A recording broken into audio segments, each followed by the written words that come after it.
Shalom, puji Tuhan, kita di dalam acara Menara Doa Online live ini saudara, saya rasakan hadirat Allah begitu kuat, saudara semuanya juga dilawat oleh Tuhan.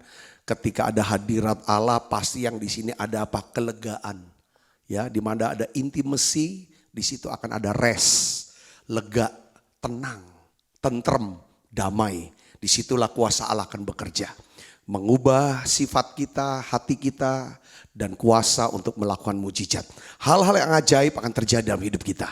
Doa kita sudah dijawab oleh Tuhan. Katakan amin. Nah, hari ini saya ingin bagikan bagaimana membangun hidup di atas fondasi yang kuat.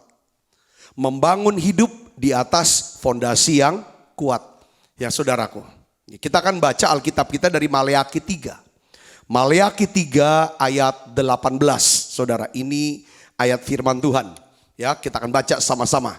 Ya, Maleakhi 3 ayat 18. 1, 2, 3. Maka kamu akan melihat kembali apa? Perbedaan antara orang benar dan orang fasik. Antara orang yang beribadah kepada Allah dan orang yang tidak beribadah kepada Allah. Saya baca lagi saudara sekali lagi biar mantap ayat firman Tuhan ini supaya masuk ya. Maka kamu akan melihat kembali perbedaan. Jadi ada perbedaan. Ya kamu akan lihat perbedaannya. Nanti kita lihat ya. Antara orang benar dan orang fasik. Orang yang beribadah kepada Allah dan orang yang tidak beribadah kepada Allah. Pertanyaannya gini saudara. Kapan kita bisa melihat? Kapan kita melihat perbedaan itu? Orang benar sama orang fasik. Orang beribadah. Kapan saudara? Pada saat badai kehidupan datang menerpa hidup mereka. Orang benar, orang fasik sama-sama kena badai. Tapi kita bisa lihat perbedaannya. Mana orang benar, mana orang fasik, mana orang beribadah, mana tidak. Ini saudara, kenapa? Karena badai kehidupan bisa terjadi di dalam kehidupan semua orang. Setiap orang. Mau orang kaya, orang miskin. Mau orang berpendidikan atau tidak, suku apapun, setiap mau tinggal dimanapun, badai pasti datang. Nah sekarang badainya sama, COVID-19, resesi datang, dan lain sebagainya saudaraku. Akhirnya terus ada ikutannya. Perbedaannya, di mana perbedaannya? Apakah kita membangun hidup di atas fondasi yang kuat atau fondasi yang lemah? Nah, Matius 7 ayat 24 sampai 27, Tuhan Yesus menceritakan kisah tentang dua orang yang mendirikan rumah. Ya kan? Pertama orang yang bijaksana, yang kedua adalah orang yang bodoh. Orang yang bijaksana mendirikan rumah di atas batu. Ya, ketika badai datang, rumahnya tidak rubuh karena fondasinya kuat. Orang bijaksana itu adalah orang yang suka mendengar pengajaran firman dan melakukan. Ini namanya orang yang beribadah. Ia seperti seorang yang membangun hidupnya dengan fondasi yang kuat. Kalau saudara suka dengar firman dan lakukan firman itu, suka dengar pengajaran firman Tuhan dan lakukan itu, dengar baik saudaraku, saudara adalah orang yang membangun kehidupan dengan fondasi yang kuat. Kalau datang badai, saudara tetap tenang, tetap tentrem, tetap di sini tuh ada percaya. Nah kita lihat sebaliknya, Tuhan Yesus bilang gini, orang bodoh itu orang yang membangun rumahnya di atas pasir. Kalau orang bijak di atas batu. Ya, pasir itu artinya apa? Ketika badai datang, rumah itu rubuh, hebatlah kerusakannya. Nah orang bodoh itu adalah orang, kata Yesus, yang mendengarkan firman tetapi tidak melakukannya. Bisa saja dengar firman sampai main handphone, sambil ngechat media sosial, enggak konsen. Memang ibadah, datang gereja tapi enggak ada konsen, enggak masuk dalam keintiman. Kemarin minggu kita bahas tentang bedanya hubungan dan keintiman. Ya, setiap orang yang sudah percaya Yesus pasti punya hubungan dengan Tuhan. Bisa berhubungan dengan Tuhan, tapi belum tentu dia punya keintiman, kedekatan. Saudara secara pribadi. Kedekatan secara pribadi itu membutuhkan apa? Konsentrasi. Jadi antara orang bijak, orang bodoh ini dua-dua adalah orang yang dengar firman, orang yang beribadah. Tapi kita bisa lihat perbedaannya di mana? Pada waktu badai datang. Saudara bisa mengerti sini, katakan amin. Nah, hari ini saya akan bahas. Kita mau melihat orang ibadah tuh yang detailnya tuh gimana. Rasul Yakobus juga banyak bicara tentang pentingnya melakukan pengajaran firman Tuhan. Kitab Yakobus pasal yang pertama itu diakhiri dengan 3 buah contoh. Bagaimana kita dapat mengetahui bahwa kita ini adalah pelaku firman. Ya, orang benar yang beribadah kepada Allah. Karena banyak orang terkecoh, saudaraku. Kita baru diskusi berapa hari yang lalu. Kamu nih bisnis, Pak saya bisnis banyak ngambil anak-anak gereja Pak. Dari dia gak bisa apa-apa, gak tahu apa-apa, saya ajarin, saya bina dan lain sebagainya. Pas udah pinter, dia potong jalan Pak bisnis saya. Diambil, segini, gini. Bukan 1, 2, itu rata-rata kayak begitu. Sekarang aku ambilnya ya bukan orang gereja lah. Kayaknya lebih ini. Lucu ya Pak, kenapa? Nah ini artinya orang di gereja, orang denger firman belum tentu bisa melakukan. Kalau ada apa-apa, kena apa-apa, itu rubuh. Depresi lah, stres lah, wah jadi jahat segala macam. Ya saudara, di gereja ya kan banyak di gereja tuh seperti kayak begitu. Diam utang sana utang sini. Dipikir orang gereja kan gak mungkin laporin polisi. Nah ini banyak yang terjadi. Nah kita makin ke depan kita lihat tahu. Makanya beda orang ibadah. Enggak kok ibadah. Orang ibadah sama tidak ibadah, Yesus tuh jelasin lebih detail lagi. Dia dengar, dia lakukan, itu orang ibadah. Dia dengar, dia tidak lakukan, dia bukan ibadah. Kelihatannya nanti waktu badai datang. Nah, Rasul Yakobus dia akan jelaskan di dalam Yakobus 1, saudaraku, ayat 26-27 itu ada 3 kebenaran yang kita akan bahas pagi ini, saudaraku. Karena bukan cuman pembicaraan saya kemarin di warung kopi sama temen itu tentang kelakuan kok orang Kristen gini, tapi itu banyak. Bahkan saudaraku, salah satu keluarga kita mau hari ini, ya kan kita mau belajar, kita mau jadi orang benar, orang yang beribadah, karena berkatnya itu beda. Yang ngerti katakan amin saudaraku. Nanti ujungnya kita akan lihat di sini. Yakobus 1:26 kita baca sama-sama. 1, 2, 3. Jikalau ada seorang menganggap dirinya beribadah. Nah, perhatikan ya, menganggap dirinya beribadah. Nah, ini pendekatannya negatif ya. Untuk sebagai peringatan, memperingati. Saudaraku, peringatan. Tetapi tidak mengekang lidahnya. Ia menipu dirinya sendiri. Maka sia-sialah ibadahnya. Itu ayat 26, ayat 27. Ibadah yang murni dan yang tak bercacat di hadapan Allah Bapa kita ialah mengunjungi yatim piatu dan janda-janda dalam kesusahan mereka dan menjaga supaya dirinya sendiri tidak dicemarkan oleh dunia. Jadi ada 3, saudara. Pertama,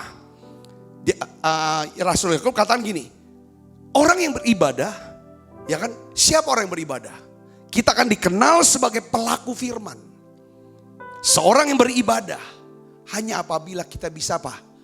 Mengekang lidah kita. Kita bisa kita bisa mengendalikan perkataan kita. Kita bisa mengendalikan perkataannya, susah ini. Tapi ini harus terus ngalami peningkatan gitu loh. Kayak orang nih belajar sepeda. Belajar sepeda. Pemula naik sepeda 10 kilo sudah lelah banget. Belakangnya sakit banget. Ya kan, sudah panas. Tapi kalau memang niatnya mau olahraga, nanti lama-lama 10 kilo tuh kurang. Naik jadi 20 kilo. Naik jadi 30. Terus dia kan mau meningkat. Saudara juga punya karir, kan gak mau. Begitu, terus saya mau meningkat. Begitu pula dalam kehidupan rohani harusnya ada peningkatan. Orang yang beribadah itu lihat peningkatannya, kata-katanya. Kita lihat dari kata-kata dia. Dulu kata-kata negatif terus, kotor, negatif, kata-kata kutuk tuh keluar. Tapi sejak dia beribadah titik ini terus meningkat itu kata-katanya. Jadi jika ada seorang menganggap dirinya beribadah tetapi tidak mengekang lidahnya, ia menipu dirinya sendiri. Maka sia-sialah ibadah dia. Jadi kita perlu mengendalikan perkataan kita. Maksudnya apa mengendalikan? Ya, kita harus mengetahui kapan seharusnya diem, kapan seharusnya ngomong. Kalau kita ngomong, kita bicara, mungkin dalam satu tempat tertentu kita harus mikir, apakah perkataan kita ini berguna nggak, membangun nggak? Nah ini ciri orang yang beribadah, standarnya saudara, standarnya. Nah Yesaya 50 ayat 4 katakan begini, Tuhan Allah telah memberikan kepadaku apa? Lidah seorang murid. Supaya dengan perkataan aku dapat memberi apa? Semangat baru kepada orang yang letih lesu.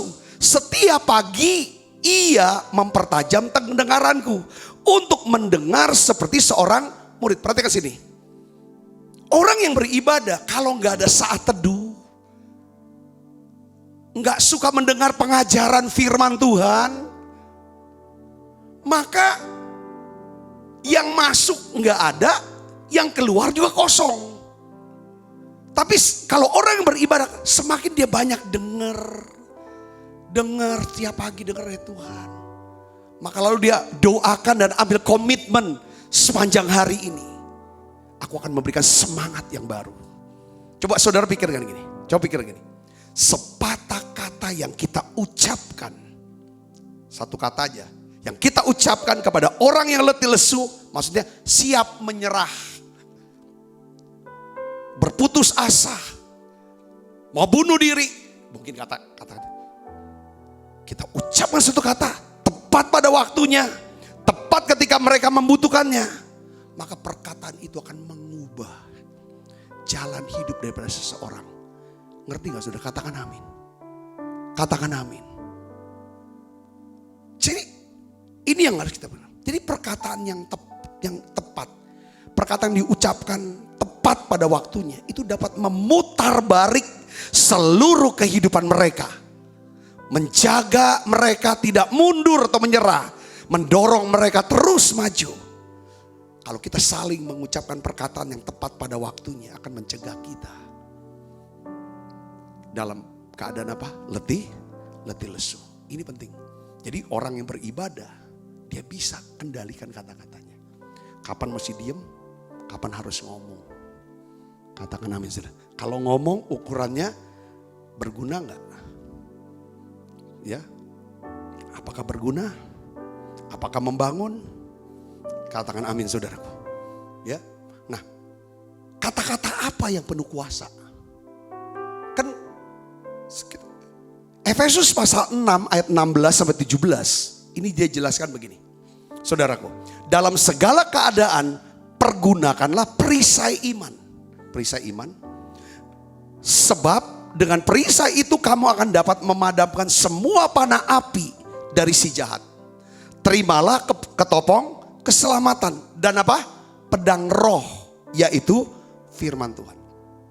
Salah satu perlengkapan senjata rohani, saudara, ialah pedang roh, yaitu perkataan firman Tuhan. Kita ini perlu mengetahui bahwa firman Tuhan, ya kan, itu punya kuasa, ya. Karena kita perlu, oleh karena itu kita perlu mempelajarinya, terus kita mengucapkan sesuai dengan situasi dan kebutuhan kita. Saudara yang kasih dalam Kristus, firman Tuhan ini adalah senjata rohani.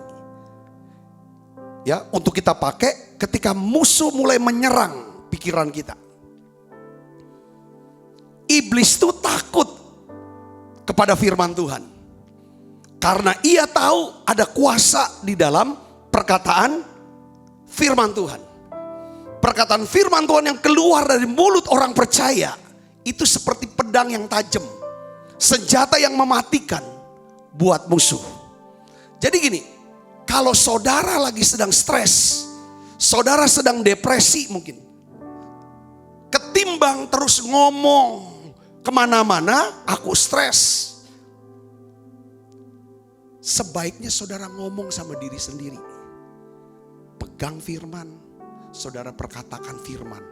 Antara lain begini, Tuhan sudah memberikan kepadaku nyanyian-nyanyian baru. Puji-pujian mengganti semangat yang pudar. Saudara bisa ngomong juga gini, mengapa tertekan hai jiwaku? Mengapa tertekan hai jiwaku? Berharaplah kepada Tuhan. Berharaplah kepada Tuhan. Saudara perkatakan firman ini. Ya kemarin kita perkatakan firman dengan apa? Saya adalah orang yang dikasihi Tuhan. Saya adalah orang yang dicintai Tuhan. Saya adalah ciptaan yang baru. Yang lama sudah berlalu, yang baru sudah datang. Saya adalah orang yang sudah diampuni oleh Tuhan. Saya orang yang sudah dibebaskan dari penghukuman. Kita terus perkatakan pada diri kita. Katakan amin. Ketika saudara membutuhkan yang namanya mujizat kesembuhan, saudara mulai perkatakan apa yang saudara percayai. Oleh bilur-bilur Yesus, saya telah disembuhkan. Yesus sudah menanggung segala penyakit saya dan juga kelemahan saya. Segala perkara dapat kutanggung dalam Dia yang memberikan kekuatan bagiku. Satu hari saudara, Tuhan suruh kami untuk menabur sejumlah uang yang cukup besar buat kami, itu tabungan kami saudaraku. Lalu apa yang kami buat? Saudaraku, kami tulis di kertas transfernya itu sebagai pernyataan iman kepada diri kami. Apa saudara? Tuhan adalah gembalaku, takkan kekurangan aku. Katakan amin. Transfer dari itu transfer terbesar sepanjang hidup saya. Untuk tabungan sekolah anak-anak, taruh untuk pembangunan. Tuhan suruh, saudaraku, tulis, perkatakan. Karena takut yang di dalam ngelepasin yang ini. Setan kan bilang, kau kasih, ini, banyaklah ceritanya. Jadi otak kita, pikiran kita itu adalah medan peperangan rohani. Kita nggak bisa ngomong pakai ngomongan kita, aku nggak mau, nggak bisa. Perkatakan yang sebaliknya. Kalau saudara seorang pecandu narkoba, pasti kan ada dorongan perasaan hati kepengen. Di sini bilang kalau kamu nggak make, nanti kamu lemes, kamu gini, kamu nanti. Saudara bisa perkatakan firman. Saudara, tidak, iblis, saya adalah ciptaan yang baru. Yang lama sudah berlalu, yang baru sudah datang. Segala perkara dapat kutanggung di dalam Dia yang memberikan kekuatan buat saya. Katakan amin saudara. Harus ada kekuatan. Harus perkatakan dengan iman. Saya punya masa depan yang terbaik. Saya punya masa depan yang terbaik. Tuhan sudah siapkan satu masa depan yang baru buat saya. Tuhan akan kelilingi saya dengan orang-orang yang tepat. Orang-orang yang baik yang akan mendukung saya. Tuhan akan membebaskan saya. Yang akan melepaskan saya dari kehidupan yang sia-sia. Saudara terus perkatakan. Amin. Katakan amin saudaraku. Jadi bagaimana kita berbicara tentang hidup kita. Bagaimana kita berbicara tentang masa depan kita. Itu menunjukkan kita ini orang ibadah atau enggak. Saya tuh seringkali sedih. Banyak orang Kristen bukannya memberkati diri dia. Bukan ngomong yang positif sama diri dia. Malah ngutukin diri sendiri. Malah ngomong yang negatif tentang dirinya, tentang masa depannya, tentang pekerjaannya, tentang karirnya. Tidak saudara, tidak boleh. Perhatikan saudara, renungan hati kita, renungan hati saudara, renungan itu akan menentukan sikap dan suasana hatimu. Renungan hati kita, saudaraku, itu punya dampak besar. Jadi orang yang beribadah, dia bisa kekang lidahnya. Perkataannya keluar, yang bisa didengar orang, dan perkataan yang hanya kita dengar, yang kita omong. Kalau kita ngomong yang negatif terus, habislah aku, matilah aku, susahlah aku, segala macam. Itu tuh lebih kena loh. Itu yang bisa, itu yang lebih kuat membentuk, yang lebih kuat dampaknya membentuk jalan hidup kita ke depan. Itu makanya Raja Daud dia ngomong, Tuhan kiranya engkau berkenan dengan ucapan mulutku dan renungan hatiku. Dia ngerti ada dua kata-kata yang keluar. Orang yang beribadah dia kekang. Kata yang keluar, kata yang di dalam. Katakan amin. Perkataan kita adalah benih bagi perasaan hati kita. Perkataan itu adalah benih bagi perasaan. Saudara mau senang, saudara bisa berkata yang baik kepada diri sendiri, positif, yang bangkitkan semangat. Kita nggak bisa tuntut orang mengucapkan kata-kata yang baik sama kita, nggak bisa. Supaya kita bisa bahagia, kita senang. Tapi kita bisa ambil keputusan. Kita bisa disiplinkan perkataan kita untuk kita bisa berkata yang baik untuk diri kita. Perkataan kita adalah benih bagi perasaan kita. Katakan amin. Katakan amin. Kalau saudara ngomong, itu makanya saudara, kalau saya lagi bersepeda, beda pagi, habis rumah pagi, siap bersepeda, saya suka ngomong, saya suka bernubuat tuh diri saya sendiri. Gini, yang bagus-bagus saja kan ngomongin. Untuk keluarga, untuk kota, nubuatin, bahasa roh. Itu jadi jam doanya jadi lebih lama. Saudaraku, ini penting buat kita. Sekarang pertanyaannya, ketika saudara susah dan berbeban berat, renungan hati saudara ini harus dijaga. Katakan amin. Kalau kita bisa menjaga perasaan kita, kalau kita bisa menjaga perkataan kita, kalau kita bisa menjaga perkataan kita, kita sedang menjaga perasaan kita dan perasaan orang lain. Apabila kita bisa menjaga perasaan hati kita, maka kita sedang menjaga ritme hidup kita, ritme kerja kita, agar kita tetap positif, optimis, produktif, berbuah. Katakan amin. Kita bisa menjaga perasaan hati kita dengan apa? Membangun kebiasaan bersyukur, berdoa, merenungkan dan memperkatakan firman Tuhan untuk diri kita. Jadi orang yang beribadah, cek omongannya, kata-katanya. Kata yang keluar, kita cuma bisa dengar kata yang di luar. Tapi kita bisa tahu apa yang renungan hati dia. Lihat tatapan matanya. Kalau matanya marah, pasti renungannya adalah perkelahian, perselisihan, kemarahan, kebencian yang ada. Mata sangar. Tapi kalau tatapan matanya ceria, cerah, kita lihat renungan hatinya sip, penuh dengan sukacita. Lihat tatapan matanya, sayu, lesu gitu. Wah, renungannya pasti kesedihan. Nyanyiannya lagu-lagu sedih terus. Ambiar, anggota ambiar grup, pasti tatapannya ambiar. Ya kan saudara? Amin. Jadi kita bisa lihat kata-kata yang keluar itu bisa mengaruhi perasaan orang dan perasaan kita. Tapi perkataan yang kita ucapkan untuk diri kita itu bisa dilihat. Orang bisa lihat apa? Dia tatap mata kita. Oh ini matanya gimana? Dia lagi senang lihat mata. Karena mata ini jendela, pelita tubuh. Yang kedua, orang yang beribadah kita bisa lihat. Saudara, apakah dia suka melayani, suka menolong orang lain tanpa pamrih, tetapi dengan hati yang tulus. Yang kedua adalah, coba kita baca Yakobus 1:27. Ibadah yang murni dan yang tak bercacat di hadapan Allah Bapa kita ialah mengunjungi yatim piatu dan janda-janda dalam kesusahan mereka. Tadi pagi waktu saya baca ini, Pak, Bu, ngapo kok?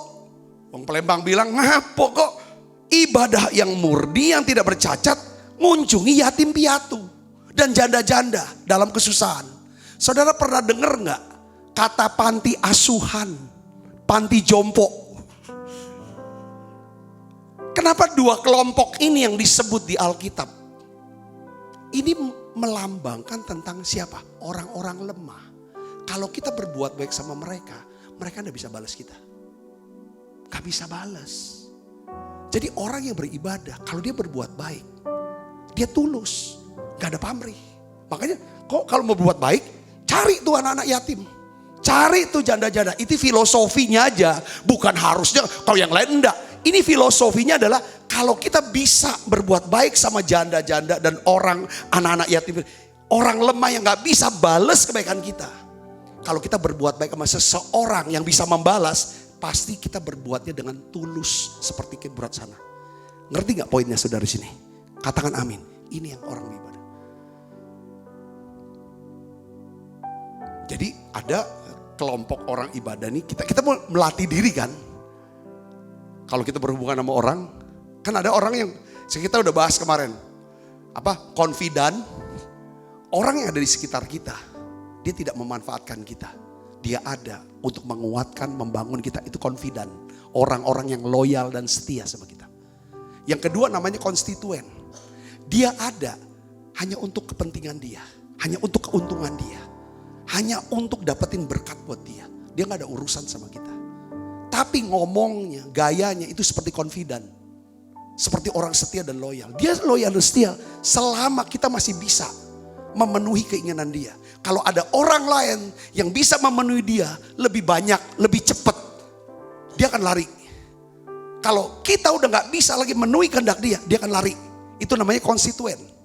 Saya bisa ngerti gak sini? Katakan amin. Yang ketiga namanya komrad. Komrad tuh dia tidak juga, dia ada di sekitar kita hanya karena dia tahu kita punya musuh sama dengan dia. Musuh dia itu sama dengan musuh kita. Itu komrad. Orang ini saudara, kalau musuh udah selesai ditaklukkan, akhirnya dia akan perangin kita. Ini orang senangnya berperang aja, senang ribut. Saudara, itu hati-hati. Jadi ada 3 yang harus kita kenali. Nah, sebagai orang yang beribadah, kita harus kenali. Tuhan tuh mau kita nih jadi confident buat orang lain. Bukan cuma konstituen, apalagi komrad. Ngerti ya saudara poinnya? Tapi kita udah bisa cegah orang itu semua harus jadi confident. Gak bisa cegah. Oh, kamu gak boleh jadi konstituen. Kamu gak bisa. Saudara, nah disinilah orang ibadah. Perlunya apa saudara kita? Tulus. You mau jadi confident, aku tulus sama kamu. Kau jadi konstituen, aku juga tulus. Karena mah hidupku tuh jadi berkat kok. Kalau, ya kan? Tapi juga kita juga punya budget ya untuk konstituen ini. Enggak sampai dikuras habis sampai kita akhirnya terduduk ya saudara. Baru dia tinggalkan, enggak. Itu hikmat dari Tuhan lah. Saya pikir. Tapi paling tidak ketika kita bisa jadi menolong dia. Kita senang supaya nama Tuhan dipermuliakan. Katakan amin saudaraku. Kalau kita bisa menyelesaikan masalah si komrad. Karena musuhnya sama. Kita bisa bantu untuk menyelesaikan. Lalu dia tinggalkan, tidak ada masalah. Jadi yang kedua, orang yang beribadah itu adalah orang yang suka melayani dan suka nolong. Jadi nggak ada hitungannya dia nggak pamrih. Kalau emang mau nolong ya nolong, nggak ada hitungannya. Makanya dia bilang kalau kamu mau beribadah yang murni, tuh kunjungin sana yatim piatu. Sampai ini jandanya bukan janda muda saudara, bukan loh. Ini jompo.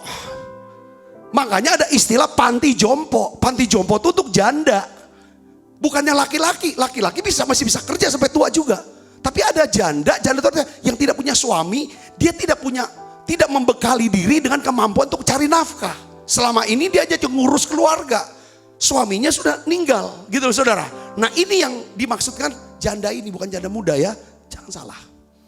Pak, ini kami mau beribadah yang murni, katanya kami kunjungi janda-janda. Bukan itu. Ini makanya istilah ada panti jompo dan panti asuhan. Karena dua kelompok ini tidak bisa balas. Kalau kita bisa lakukan sama mereka, itu memang murni. Itu filosofinya begitu saudaraku. Nah di dalam Alkitab ada seorang yang kita kenal namanya Tabita atau Dorcas. Dia ini adalah orang yang benar dikenal sebagai orang yang pelaku firman. Dia suka melayani.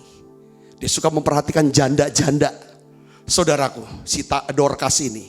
Dia mungkin tailor yang terkenal lah. Ya kan, yang biasanya menjahit bajunya untuk raja-raja. Nah, keuntungannya dia bagikan kepada janda-janda ini. Ya biasa dia ordernya dari ratu, dari raja, orang-orang pembesar maksudnya. Satu hari yang namanya Tabita ini atau Dorcas meninggal dunia. Sakit dia meninggal dunia. Saudara tahu yang seperti itu, Alkitab katakan di dalam Kisah 9 ayat 39. Ya saudaraku, semua janda datang berdiri dekatnya dan sambil menangis mereka menunjukkan kepada Petrus semua baju dan pakaian yang dibuat Dorcas waktu ia masih hidup. Janda gak bisa balas. Yatim piatu gak bisa balas kebaikan kita. Tapi dia bisa berdoa loh saudara. Dia bisa berdoa buat saudara. Dia bisa doa buat kita. Doanya, doa yang bangkitkan orang mati. Bisa gerakin hati seorang rasul besar namanya Petrus. Waktu Dorcas sakit mati, orang-orang lemah inilah yang minta Petrus rasul besar itu datang doain dia. Petrus gak banyak cincong lagi saudara. Langsung buru-buru berkemas. Katanya berkemas langsung pergi. Datangin Tabita yang sudah ada di loteng atas, di kamar atas. Dia naik. Ya, ayat 9 pasal 9 40 katakan Tabita, bangkitlah. Lalu Tabita membuka matanya dan melihat. Ketika melihat Petrus, ia bangun lalu duduk. Hidup lagi. Didoain sama Petrus. Petrus memegang tangannya dan membantu dia berdiri. Kemudian ia memanggil orang-orang kudus beserta apa? Janda-janda, ada kata janda-janda. Lalu menunjukkan kepada mereka bahwa perempuan itu hidup. Apa yang terjadi? Peristiwa itu tersiar di seluruh Yope dan banyak orang menjadi percaya kepada Tuhan. Kisah Dorcas adalah teladan hidup orang benar, pelaku firman, seorang yang beribadah kepada Tuhan. Dorcas melayani dan berbuat baik kepada orang-orang lemah. Ketika dia sakit dan meninggal dunia, dia didoakan, dibangkitkan dari kematian yang menyebabkan banyak orang menjadi percaya sama Tuhan. Dia penginjil terkenal lewat apa? Kematian dia. Seringkali krisis dalam hidup kita, kematian. Kenapa saya sudah buat baik, tulus, tanpa pamrih, kok saya mengalami kematian, tanda kutip, bisnis kah, usaha kah, dan lain sebagainya. Dengar baik, saudara berbuat baik kepada orang yang bisa balas, tapi sebenarnya dia naikkan air mata dia, doa dia ke Tuhan. Saya percaya ketika kita menolong orang lemah, memberi kepada orang lemah, kita sedang menolong diri kita sendiri. Itu Amsal katakan. Yang mengerti katakan amin. Jadi orang yang beribadah, kita bisa lihat orang ini baik gak sih? Suka nolong gak sih? Kalau nolong tuh ada pamrih apa enggak sih? Nah, orang yang beribadah dia suka menolong, suka membantu, suka memberi tanpa pamrih. Katakan amin. Katakan amin. Kalau kita bisa nolong orang sampai orang itu gak bisa terima kasih. Orang itu mungkin gak tahu terima kasih, gak bisa bales. Itu yang namanya benihnya precious banget. Kalau kita bantu, kita beri dengan kita ngarepin dapat imbalannya gini. Ya itulah upahnya. Cuma sampai di situ. Tapi Dorcas tahu dia beri kepada orang yang bisa balas. Gak bisa balas dengan apa-apa. Tapi ketika dia mati, balasannya adalah kebangkitan. Kan saudara, kalau saudara petani, saudara kan tahu. Kalau saudara tanam hidroponik hari ini, mungkin besok atau minggu depan udah bisa bikin capcay. Tapi kalau saudara tanam namanya kelapa sawit, kan gak mungkin minggu depan langsung bisa menuai. Betul gak? Harus sekian tahun. Tapi kan harga hidroponik sama sawit beda. Setiap benih yang saudara tabur, kebaikan yang saudara beri, kalau hasilnya gak bisa dilihat hari ini seketika, itu artinya dampaknya, hasilnya hebat. Orang beribadah lihat di sini. Yang ketiga terakhir, saudaraku yang Kristus, ya. Yakobus 1 ayat 27, dan menjaga supaya dirinya sendiri tidak dicemarkan oleh dunia. Yang ketiga adalah orang yang beribadah, dia harus memiliki pikiran yang benar. Maksudnya saya begini saudara, tidak dicemarkan oleh dunia. Dunia itu apa sih? Ya, Dunia itu begitu, keinginan daging, keinginan mata, dan keangkuhan hidup. Itu namanya kalau kita hidup menurut keinginan daging, keinginan mata, dan keangkuhan hidup, kita disebut Kristen duniawi. Ya, atau pikiran kita telah dicemarkan oleh dunia. Kita bukan lagi disebut Kristen rohani, ya kan? Kalau kita menjalani kehidupan secara duniawi. Kalau kita menjalani kehidupan menurut hawa nafsu duniawi, maka kita tidak bisa mengerti kehendak Allah. Roma 12 ayat 2 katakan begini saudara. Janganlah kamu menjadi serupa dengan dunia ini, tetapi berubahlah oleh pembaruan budimu, sehingga kamu dapat membedakan manakah kehendak Allah, apa yang baik, yang berkenan kepada Allah, dan yang sempurna. Sebenarnya target hidup kita sudah sebagai orang Kristen, orang yang beribadah, kita tuh bisa kenal kehendak Tuhan. Kalau kita bisa kenal kehendak Tuhan, kita tuh aman. Contoh, setelah Yesus menyembuhkan orang sakit, memberi makan orang 5.000 orang, saudara, Yesus berkata sama murid, dia bilang, naik ke perahu, menyeberanglah. Itu kan daerah Betsaida Barat, suruh ke timur, Betsaida, ya kan, menyeberang sana. Tapi Yesus yang naik ke atas gunung berdoa. Saya perhatikan, murid-murid pas di tengah jalan, saudara, mereka dayung. Tiba-tiba datang angin sakal, datang badai yang besar. Lalu saudara, waktu dia badai, Yesus berjalan di atas air. Saya bisa bayangkan seandainya mereka ini, saudara, naik berlayarnya, Tuhan suruh ke sana, dia perginya ke sana. Saya mau nanya sama saudara, ketemu gak dia sama Tuhan? Aku gak yakin gak ketemu. Ya kan saudara, Yesus pasti kan suruh ke sana, dia akan pergi untuk nyusul ke sana. Kalau dia larinya ke sana, gak ketemu. Tapi murid-murid lihat sini, sekalipun ada badai, mereka tuh lawan angin badai itu saudara, dayung tengah badai, mereka tetap di arahnya. Makanya ketika Yesus menyusul, mereka ketemu Tuhan. Poin yang saya mau ngomong gini saudara,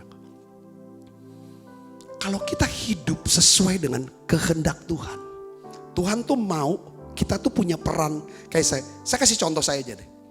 Pada waktu saya berusia kurang lebih 17 mau masuk 20-an, Tuhan tuh mau saya berperan sebagai mahasiswa. Pas saya masuk usia 21 lulus, saya jadi auditor pemerintah, akuntan negara, pegawai negeri. Tuhan mau saya di Irian. Di Irian saya berkarya. Setelah itu saudara selesai, saya udah tahu. Tiba masuk lagi pendidikan, ikatan dinas. Lalu tiba-tiba kok drop out, sakit drop out. Tanya kehendak Tuhan ini apa? Oh Tuhan mau maksudnya. Saya harus keluar, walaupun berat ngertinya. Saya harus keluar dari situ. Berjalannya waktu saudaraku, 33 tahun. Umur 33 ya, 33 tahun. 30 masuk 98 ya, 33 tahun 98 ya. 98 33 saya, Tuhan panggil saya jadi pendeta. Tapi saya masih kerja sebagai pengusaha. 2 tahun kemudian saya jadi pendeta. Itu ada panggilan. Tuhan tuh mau tinggalkan kerjaan. Tinggalkan kerjaan. Urus gereja. Waduh, ini perusahaan 98 pada waktu itu sedang bagus-bagusnya kalau kayu. Saya urus HPH, pabrik, bagus. Ya kan, pikir keadaan juga gini dan lain sebagainya. Tuhan suruh keluar. Itu kehendak Tuhan buat saya. Nah, karena memang hatinya saya tuh ingin Tuhan mau apa aku ikut deh. Aku tuh gak pernah mau paksakan mau-maunya aku dalam hidup. Karena udah terlatih dari kecil, tidak tinggal sama orang tua, ikut sama orang. Jadi saya gak bisa paksakan kehendak saya. Ikut aja maunya tuan rumah. Memang dari itu udah hatinya udah terbentuk tuh hati hamba jadinya. Saya pikirnya seperti itu. Kalau misalnya saya dari ini anak kesayangan, anak manja, mungkin enggak. Agak sulit. Ya Tuhan mau apa? Ya berhenti. Urus gereja. Saudaraku, tidak dapat, nggak bisa ambil gaji karena juga keuangan gereja masih sedikit. Saya cerita. Tapi sepanjang saya ikut kehendak Tuhan, saya emang gak kejar. Ya, semua orang mau kaya, tapi bukan kekayaan yang aku kejar. Semua orang mau ngetop, tapi bukan ngetop yang aku kejar. Saudaraku, yang saya tahu adalah kalau saya bisa ikut apa yang Tuhan mau, pasti di situ akan ada apa? Pemeliharaan Tuhan. Tuhan akan sediakan segala yang saya perlukan menurut kekayaan dan kemuliaan, asalkan saya ikut kehendak Dia. Singkat kata, saya ikut. Walaupun enggak ambil gaji. Dan lain sebagainya. Sampai hari ini Tuhan pelihara kami. Saya dipelihara. Katakan amin. Ya, gak punya anak menikah. Gak punya anak. Bisa sekolahin anak. Dan terus harap yang terbaik. Kata kuncinya adalah pikiran kita ini benar. Jangan dicemarkan oleh dunia. Dunia itu apa sih? Hawa nafsu. Keserakahan, kesombongan. Itu dunia namanya. Ini yang berat nih, harus ditaklukkan. Caranya gimana? Kalau kita memang punya, semua tiap orang punya hawa nafsu lah. Kedagingan. Kita harus ambil ketetapan untuk punya hati nurani yang murni. Setiap orang juga mau dong dapatnya lebih banyak. Mau lah cepat kaya, punya semuanya lah. Oh iya, semua kita mau lah. Mana gak ada, mau. Tapi kan kalau sampai kita buta mata, buta. Jadi serakah tamak. Itu juga jadi racun buat kita. Saya udah cerita tentang apa saudaraku? Kalau orang udah dikuasai hawa nafsu sama keserakahan, itu ibarat apa saudara? Serigala. Yang lihat saudara apa? Lihat seperti pisau yang dilumuri dengan apa? Darah yang sudah kering. Dia kira ini daging nih, bau darah, daging. Wah, dia lihat daging lalu dia jilat-jilat. Pisau itu saudara, pisau tajam. Makin keluar darah dari lidah dia, makin semangat dia jilat, sampai akhirnya apa? Serigala itu mati. Matinya kenapa saudara? Kehabisan darah dia. Dia pikir dia makan. Dia lagi makan daging. Padahal kan darah dia. Itulah orang tamak dan hidup dalam hawa nafsu. Banyak nih sekarang ambruk semua. Jadi orang yang beribadah. Makanya cerita kemarin. Pak orang gereja. Gini. Yang gak semua orang gereja dong aku bilang. Kalau kamu ngeluhkan orang gereja. Aku nih pendeta. Akhirnya aku gagal dong ngajarin. Kan cuma 1-2 orang. Tapi sekarang kita doa, kita minta. Katakan amin saudaraku. Yang terakhir kesombongan. Bagaimana? Caranya untuk naklukkan keserakahan gimana? Itulah diajar untuk supaya murah hati. Kita diajar tentang perpuluhan.